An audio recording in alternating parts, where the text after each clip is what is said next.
One of the most remarkable postseason pitching performances in modern baseball history didn't just preserve the Los Angeles Dodgers season, it gave them a chance to chase immortality in the Fall Classic. Welcome to the Ryder Report. I am Ryder Bullock. After a tense back-and-forth Game 6, the Dodgers now face the Toronto Blue Jays in a decisive Game 7. The series tied at 3 apiece following a 3-2 Dodgers victory. Technically, Mookie Betts provided the defining blow, a 2-run single in the third inning, capping a 3-run frame that ultimately stood as the difference. But baseball, as ever, refused to yield easily. The Dodgers' survival required a high-wire ninth-inning act that left Rogers Center in stunned disbelief. Rookie closer Roque Sasaki, the same pitcher that was sent to the minors before emerging as a relief saver, hit Alejandro Kirk with a pitch and immediately gave up a 105.5 mile per hour laser to Addison Barger, a ball that found the left center wall for a ground rule double. All hands were on deck. Tyler Glasnow, towering 6'8" and slated to start or relieve Shohei Ohtani in Game 7, was summoned to extinguish the fire. He gave a pop-up from Ernie Clement, then faced Andres Gimenez, the ninth hitter, who sent a line drive toward the left field. Would it hit the turf and tie the game? Not so. Kaliki Hernandez raced in, snared the ball just inches above the grass, and riffled to second base, doubling Barger off and ending the game. And there was Yamamoto, the sensation that has carried the Dodgers yet again, delivering 6 innings of 5 hit, 1 walk ball with 6 strikeouts in his 2 World Series starts, 2 wins, 15 innings, 2 runs allowed, 14 strikeouts, and a sparkling 1.20 ERA. Across the entire postseason, 5 starts, 4 victories, 35 2/3 innings, 5 earned runs, 32 strikeouts, 5 walks, and a 1.26 ERA. Yamamoto's autumn run places him among the modern postseason elites. Names like Cole Harms, Madison Bumgarner, Nathan Eovaldi, and Steven Strasburg. His command and poise under pressure have defined a narrative that now culminates in Game 7. And so the question remains, when will the Dodgers call upon their extraordinary two-way star Shohei Ohtani? Can Max Scherzer summon another magic performance in what could be his final World Series appearance at 41? Tomorrow, one of baseball's oldest prizes, the Commissioner's Trophy, will either return to Los Angeles or finally find a home back in Toronto. Wow. What a game it was, really. Phenomenal game. Looking forward to tomorrow and whatever happens. Just a great night in baseball. Once again, welcome to the Ryder Report. I am Ryder Bullock. So glad that you have joined us. And we're going to pivot from baseball to football. Busy week in the NFL. Busy day, really. And then busy weekend coming up. But let's start where the storm is, and that's in Miami. For the first time in 25 years, a quarter century, folks, Chris Geyer is no longer part of the Miami Dolphins organization. Owner Stephen Ross and Geyer mutually parted ways. That's the phrasing.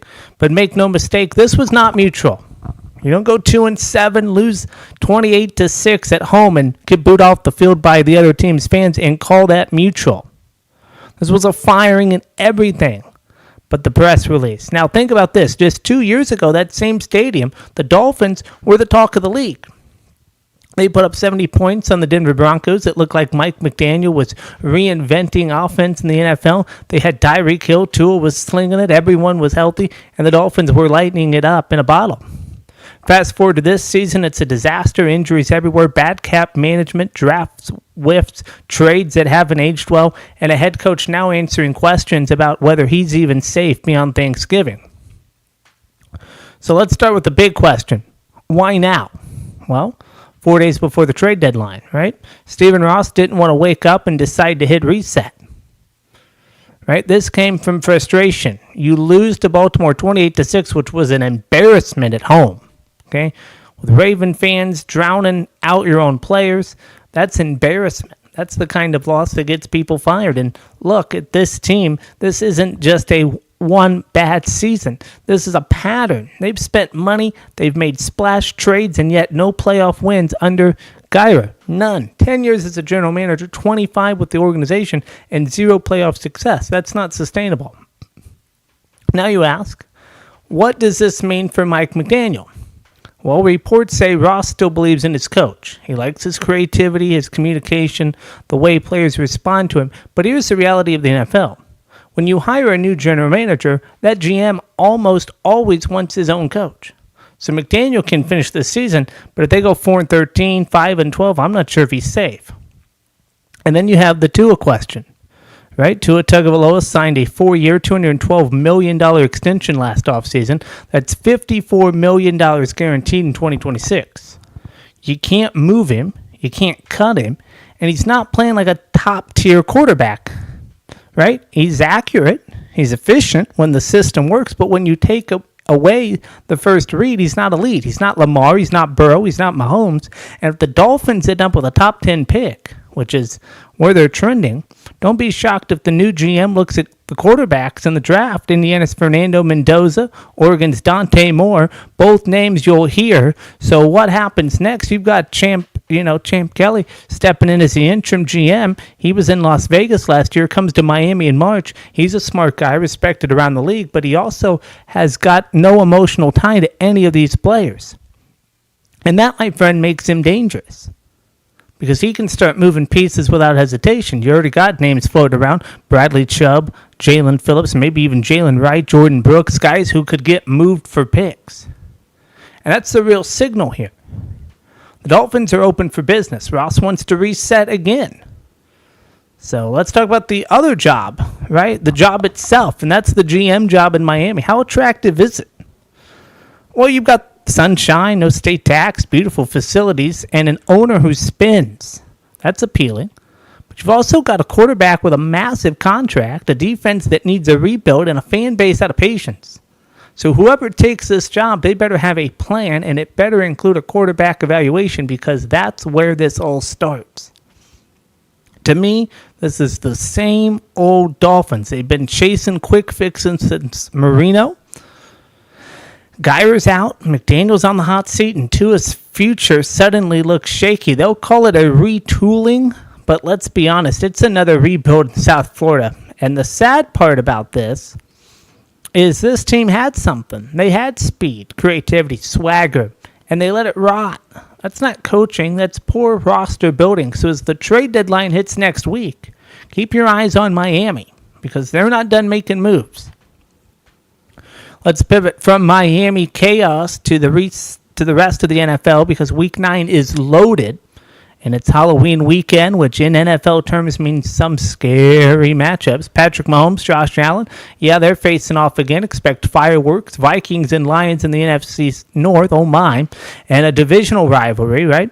The Saints rookie quarterback Tyler Suro makes his regular season debut against the Rams. That one's got intrigue written all over it. We're going matchup by matchup, or at least the matchups that I want you to keep your eyes on, giving you the locker room whispers, the key stats, bold predictions, and a little fantasy angle. So let's dive into it. First up, you got the Broncos at the Texans. Sunday, 1 p.m. Eastern on Fox. I give this matchup a 7 out of 10. Denver's going without Pat Certain II, their top cornerback. This is man-heavy defense that the Broncos bread and butter, right? They and now has a hole, right? And could be tested against C.J. Stroud. The Texans, their O-line ranks 28th in pass block win rate, but last week they allowed 0 sacks. So momentum is everything. Check this stat. Houston has allowed 103 points through 7 games this season.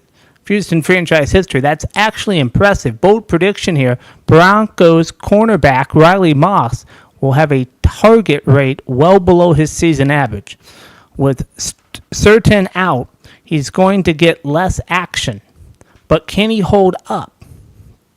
That's the question. Fantasy folks, don't overrate Sutton or Bo Nix this week. Texans defense is legit. Colts at the Steelers, 1 p.m. Eastern on CBS. I give this one a 6 out of 10. Colts 7-1. Offense rolling even with some defensive holes. Jonathan Taylor's already got 14 touchdowns, more than 5 entire NFL teams. Steelers, injuries on defense. Deshaun Elliott out. Kyle Duggar may not be ready. Bold prediction here. Steelers, Jaylen Warren under 4 yards per carry. Indianapolis' defense, especially against inside runs, is elite. Could be a Colts shootout, but Steelers will struggle to run the ball efficiently.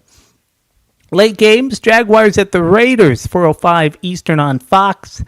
This game kind of looks low on paper, but always potential for surprises. Jaguars trying to snap a 2-game losing streak. Coach Liam Cohen wants balance. Problem is penalties, right? The offensive line discipline. Meanwhile, Raiders coach Pete Carroll is a huge fan of Travis Hunter. Even wanted to draft him. Bold prediction here. Jaguars cornerback Greg Nelson, the second, will give up a touchdown in coverage. He's only had 12 snaps as a Jaguar, but already allowed 2 touchdowns. Watch this matchup. Chiefs at the Bills, 4:25 on CBS, and this is the big one, right? Patrick Mahomes, Josh Allen, 10 head-to-head matchups, including playoffs, young quarterbacks under 30. Only 2 quarterbacks in history have met this often from different divisions. Chiefs are hot. Rashee Rice is back. The Bills, Josh Allen, MVP level, but the outside passing game has struggled. Stat to know, Bills run crossing routes 13% of the time, second most in the NFL. Chiefs defense not great against them. So my bold prediction, Bills get multiple 30-plus yard gains on crossing routes. Expect a shootout. Sunday Night Football, 8:20 Eastern on NBC. Seahawks at the Commanders. And the Seahawks don't know which quarterback they'll face, right? Are they going to get Daniels or are they going to get Mariota?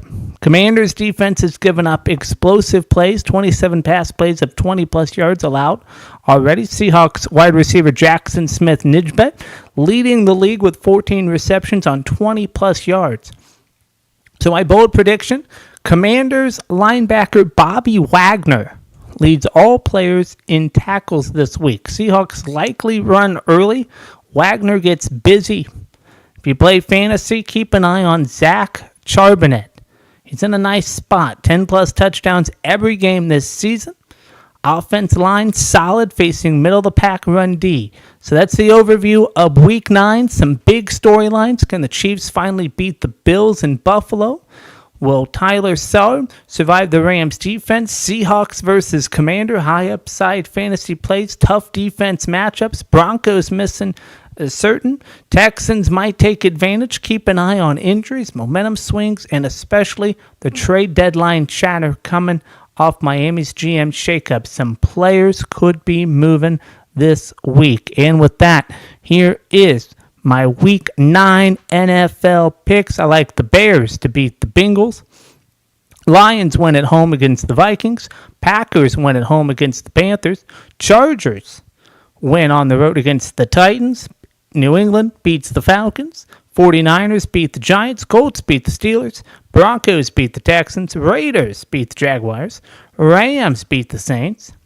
Bills get it done at home against the Chiefs. Seahawks on the road against the Commanders, and I like the Dallas Cowboys to win on Monday night against the Arizona Cardinals.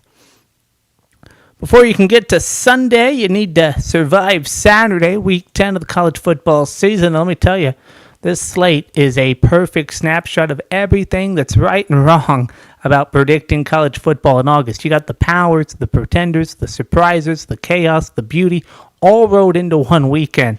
Let's start with a rivalry game that has defined the Southeast for decades, the world's largest outdoor cocktail party, Georgia and Florida. Now, Georgia, 5th-ranked Bulldogs.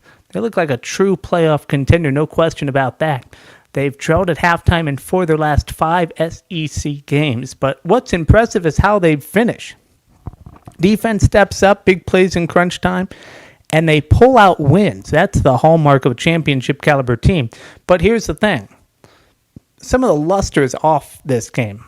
Florida, on the other hand, has had a rough ride, 3-4 record, SEC inconsistent, and now they've fired Billy Napier, right?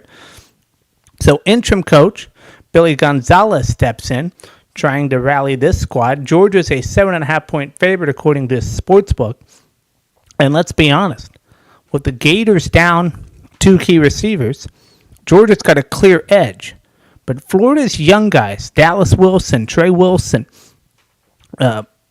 Studevant, right, Abrams, they've got to have, they're going to have to step up. And if they don't, this could get ugly. And Georgia would be the ones cruising into November with playoff aspirations fully intact. And let me tell you, this Jacksonville tradition is about to take a break after this game. The rivalry heads to NFL stadiums. Everbank gets a $1.4 billion facelift. I think it's going to Mercedes-Benz Stadium in Atlanta, Raymond James Stadium in Tampa, and then Jacksonville won't see this game until 2028. So makes you nostalgic, doesn't it? But hey, college football moves on, and Georgia's moving full speed ahead. To the Big Ten, Ohio State and Penn State. Remember, this was supposed to be the game of the year, right? 2 teams in the conference, playoff implications, the whole thing. Well, not anymore. Penn State is in turmoil. James Franklin's gone. Drew Aller's out for the season. And the Buckeyes, on the other hand, they're rolling. 7-0, 4-0 in conference play. Shutouts, stingy defense, you name it. This Ohio State team with Matt Patricia making that defense elite only allowed 4 touchdowns in the first 7 games. Think about that. 4. Top ranked in total defense, red zone defense, third down defense. They're a machine. And while Jim Knowles leaving Penn State last January seemed to hit to Ohio State, it ended up strengthening them in the long run. Terry Smith, interim coach, is trying to keep Penn State afloat. Caton Allen's running hard, but the line, the quarterback situation, Jackson Smolik injured, it's a mess. And the Buckeyes, 21-point favorites, that's not even close. But Smith says it's motivation. I like that. Got to admire the spirit, even if the odds aren't in their favor. Julian Smith, sophomore quarterback for Ohio State, leading the nation with 80% completion rate. 3 games this year with 300-plus yards, multiple touchdowns, over 85% completions. It's ridiculous. Penn State's defense is going to have their hands full, and Ohio State's already won the last 8 matchups. Average margin under a touchdown per game. Don't expect that to matter come tomorrow night. Or tomorrow afternoon, games I believe is at noon. So over in the SEC, let's talk about Tennessee and Oklahoma. Tennessee 6-2, high-flying offense, 3rd in the FBS in total yards, 45.6 points per game. Joey Aguilar, Deshaun Bishop, Chris Brazil II, offense is humming. Oklahoma's defense, not so much. Allowing 134 rushing yards per game, 266 passing yards. That's a recipe for Tennessee to light it up. Turnover margin, Tennessee's +5. Oklahoma's -6. That's going to tell a story. Meanwhile, the Vols are on a mission. After a big win over Kentucky, Oklahoma's coming off a loss to Ole Miss. John Mateer can pass. Tony Blakelock can run. Isaiah Staninga can catch. This is a mismatch on paper. Tennessee's going to control tempo, push the line of scrimmage, and unless something crazy happens, the Volunteers walk out with a big one. Over in Texas, the Longhorns are trying to salvage a season that started with a playoff expectations at number 1 preseason ranking. Arch Manning's been in concussion protocol. Matthew Cladwell is filled in heroically last week. Longhorns have been inconsistent. Games going to overtime against inferior teams. Vanderbilt, though, 7-1, riding high. Diego Pava, the quarterback, Heisman buzz, running the second highest scoring offense in the SEC. They're averaging 6.2 yards per rush, 3rd best in the nation. Texas's offensive line is a question mark. 18 sacks allowed this season, and Vanderbilt ranks 4th nationally in tackles for loss. So this is the irresistible force versus the immovable object territory. Vanderbilt's defense and explosive offense give them a real shot, even if Texas is the historical heavyweight. Saturday night in Nashville. This is one of those games that reminds you why you watch college football. Okay? And don't forget about USC at Nebraska. High-powered offense for USC, 1st in the nation in total yards per game, 530. Dylan Mayava at quarterback. Wayman Jordan running. Lemon catching. Nebraska solid defensively, 13th overall, but the Trojans are explosive. Look for big plays, scoring back and forth. This is one to keep your eyes on, and if you like points, that game's for you. And then the big game, Cincinnati travels to Utah for the big matchup for the Big 12.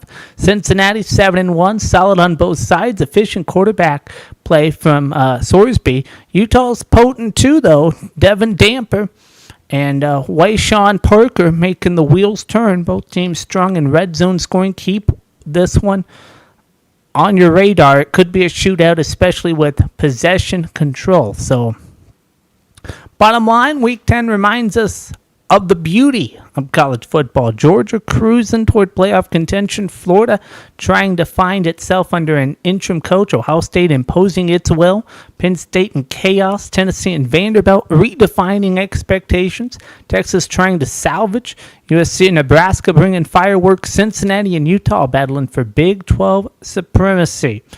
So, here are my college football picks for this week. I like Vanderbilt to beat Texas. Give me Clemson to win at home against Duke. Navy Midshipmen win their 8th game of the year against North Texas. Arizona State, I heard Sam Levitt's out for the season.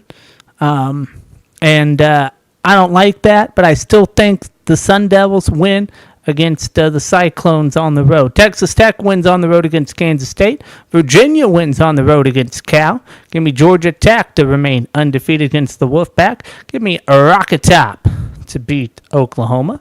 I like the Trojans to beat Nebraska, and I like Utah to beat Cincinnati. That is college football. And now to college basketball. The season begins on Monday.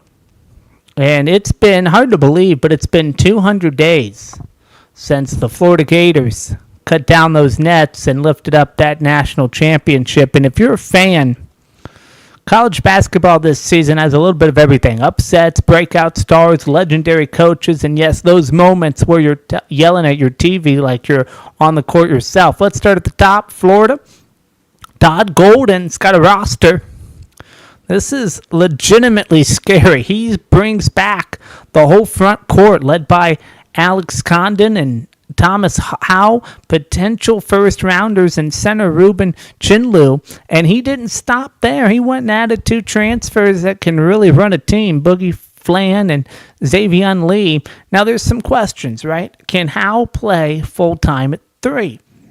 Is there depth behind this 5-man group? But this starting lineup is elite. We're talking one of the best starting 5s in the country. Gordon has shown he can win big games. So Florida's not just back. They're back to contend. But here's the question. Can the SEC repeat last year's dominance? Last year they had 2 1 seeds, 2 seeds, a 3 seed, and a 4 seed. That's nuts. But this year, the depth is still there.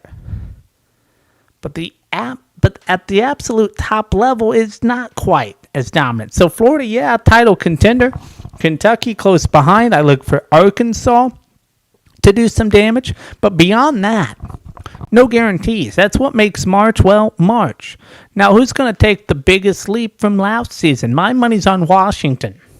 The Huskies, they finished 13-18 last year under Danny Sprinkle.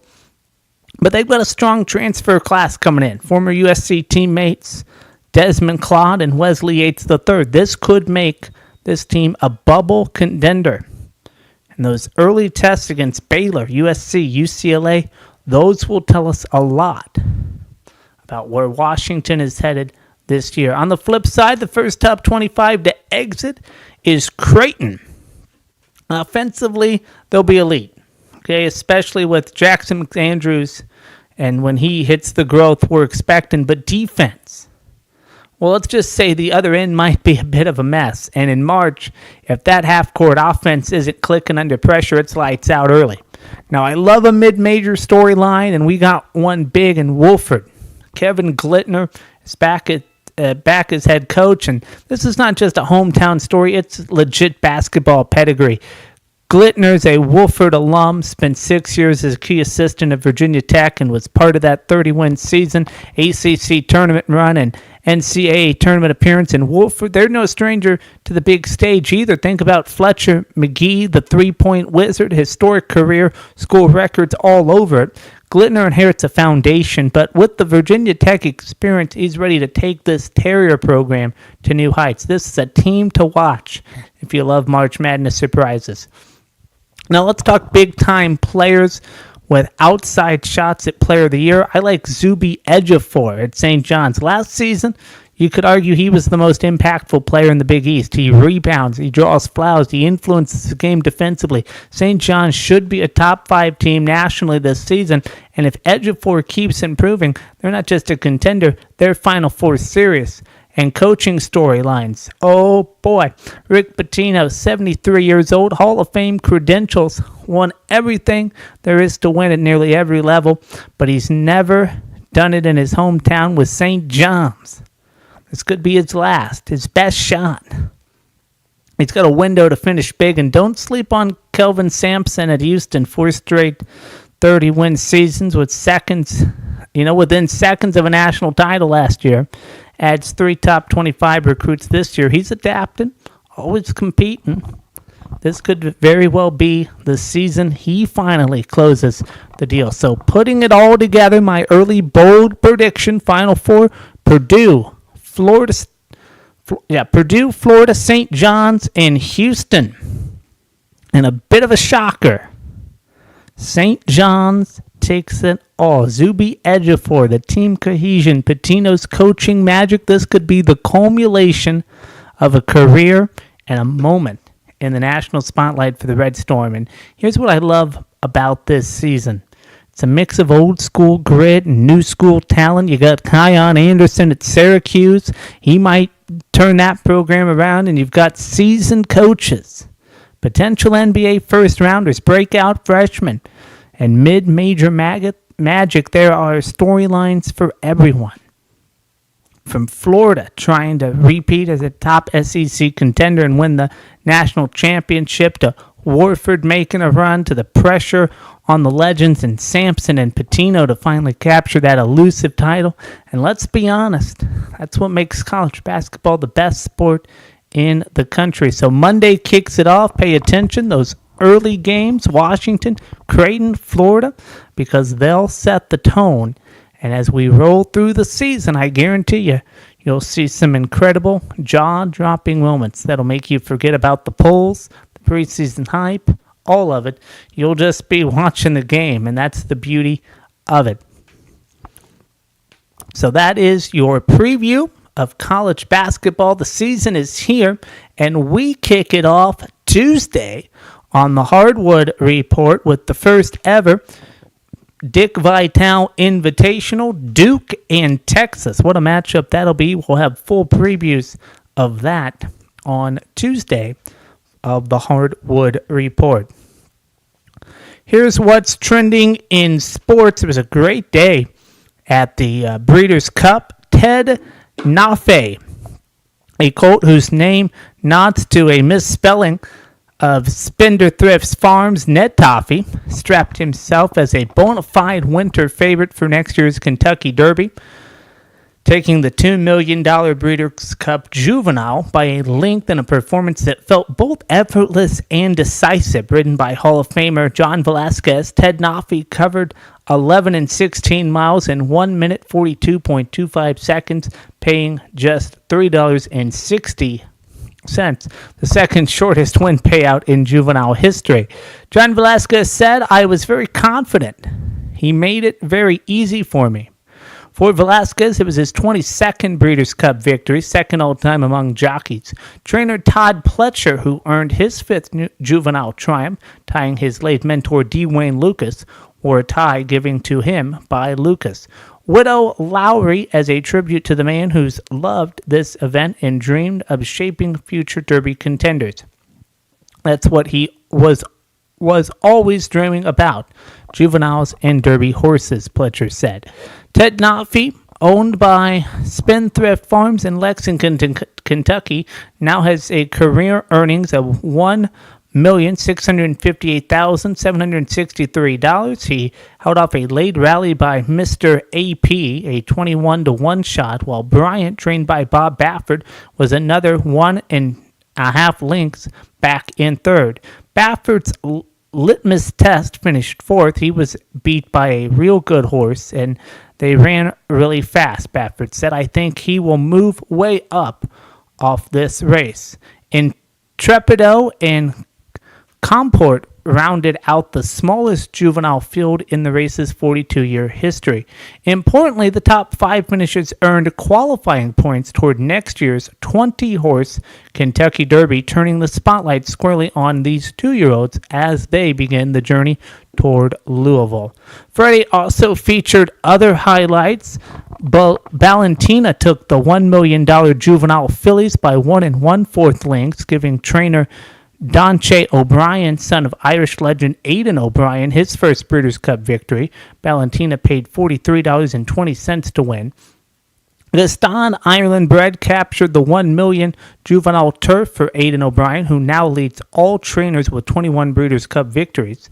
Super Cadora held on to win the $2 million juvenile fillies by 3/4 of a length, paying $19.60, and Cy Fair became only the second filly to win the $1 million juvenile turf sprint, edging out the competition by 3/4 of a length at $12. It was a day that confirmed the Breeders' Cup remains the proving ground for the stars of tomorrow, and Ted Knopfe's name will now be on every Derby watch list from Kentucky to California. Coverage of the Breeders' Cup continues tomorrow on NBC and Peacock. That's what's trending in sports. Here is tonight's final thought. Thursday night, Shai Gilgeous-Alexander was lighting it up on the court, dazzling Thunder fans, delivering MVP-caliber basketball. Meanwhile, miles away from the roar of the crowd, the tranquility of his Nicholas Hills home was shattered. Police say a burglary occurred at the Oklahoma City residence around 7:45 p.m. during the very game Shai was playing. The suspects, they report, were long gone by the time officers arrived. No arrests, no immediate clues, and according to authorities, no danger to the public. It's a story that sadly has become all too familiar. In recent months, professional athletes across the country have become prime targets not for their skills, but for the wealth those skills afford. Homes broken into, windows shattered, valuables taken. Names like Patrick Mahomes, Travis Kelce, Joe Burrow, Luka Doncic. Household names on the field, court, or ice, now synonymous with vulnerability off it. Law enforcement officials have noted a disturbing trend. Thieves strike on game days, calculating when players are away, confident their high-end possessions are unguarded. And the NBA, not blind to the pattern, issued a memo last November urging heightened security, cameras, updated alarm systems, secure safes, even dogs. Steps to safeguard what for the rest of us might be mere luxury, but for a professional athlete represents years of effort, discipline, and trust in a safe home. Shai Gilgeous-Alexander was on the court doing what he does best. But his home, like so many of his peers, serves as a reminder the life of a professional athlete may shine bright under the arena lights, but behind closed doors, the threat is very real. That'll do it for me on this Friday night. Till next time, Ryder Bullock reporting. Thank you for your time, and thank you for letting me share mine.